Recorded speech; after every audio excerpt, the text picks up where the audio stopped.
I waited in lengthy security lines at the airport, where my habitual unruffled temper transformed to short, with security going through my bags expeditiously. When my unsullied, self-packed baggage was barbarically checked, I undoubtedly became a reprehensible suspect as the fatal radiation machine went off viciously. I could not get through the open-eyed, safeguarded airport gates, leaving my slack, disintegrated spirit in desperate straits, as a rude security guard commanded me to follow, as I promptly obeyed, hearing my salivating mouth swallow.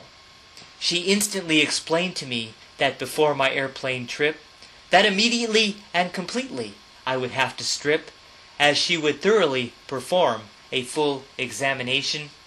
Her controlling, unscrupulous voice could not be contended, for I was maliciously and shamefully apprehended, and it was better than countless venomous radiation.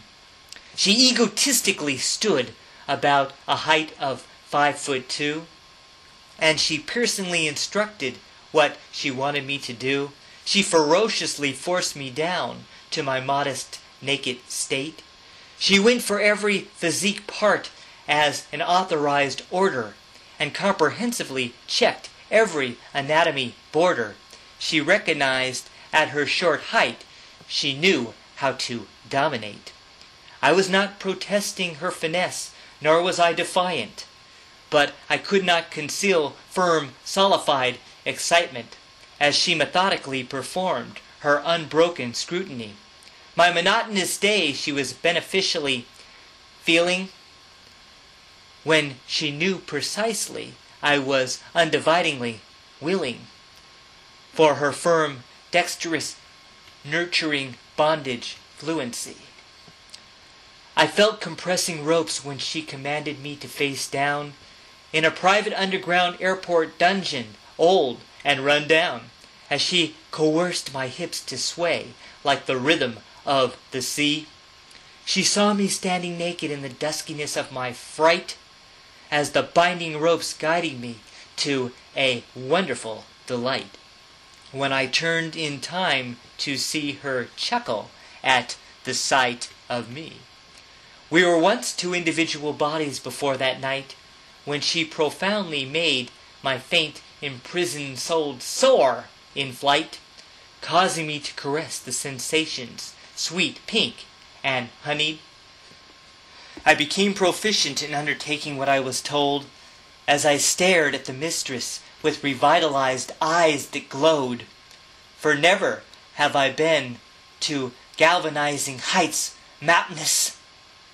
I searched for the complimentary nod of my mistress's head, as commending thoughts raced instantly through my mind, left unsaid by the pleasure that she invited, great and victorious.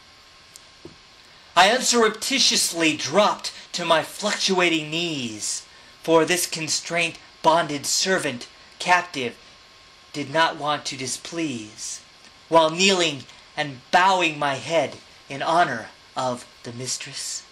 The essence of bondage ecstasy took over me with ease, instigated with her forced, disciplined restraint expertise, as she hit this cuckold man of captivity with swiftness.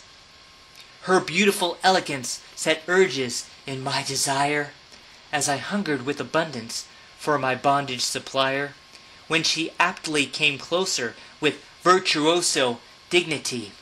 My roused body surrendered at once to the touch of her hand, reaching competently to my intensified prostate gland, as my radiated physique trembled uncontrollably.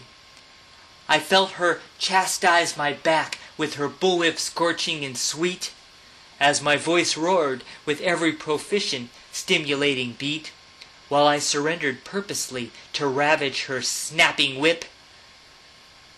Astonishing thrusting speed struck passionately on my hips, as she enlarged my breast, clamping snug shackling clothing clips, when yielding to the mistress who was vigorous and equipped.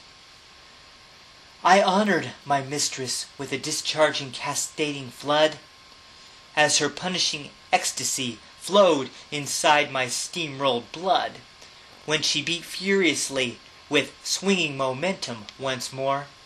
I adored my shirking sounds in waves of multiple delights, as she grinded my face then spanked my buttocks with all her might, treasuring achingly our pronounced master-servant rapport. I opened my body to suck all her punishing nectar, contented greatly that I set off the metal detector, as I sponged and gracefully engulfed every drop like fine wine. My body was castigated in an agreement of trust, disentangling an embodiment of my restrained lust, thrashing me with horsewhips, then an electric switch for no crime. I risked an eternity of submission on my mistress, with monstrous fondness for her dominant flogging swiftness, as through beating and roping we both flew over earth and sea. We both took an intense flight more forceful than aviation, as I knew that her punishment would outshine my vacation, when my mistress struck me, then whispered passionately to me. I wore a smile as the flight ended and I left the room, for my invaded, rediscovered body she did consume. Looking back at the skillful mistress, we exchanged a few smirks. I shut the door with a converted figure and disappeared, for my stiff, reawakened body and luggage had been cleared, as I was thinking how security guard jobs have their perks.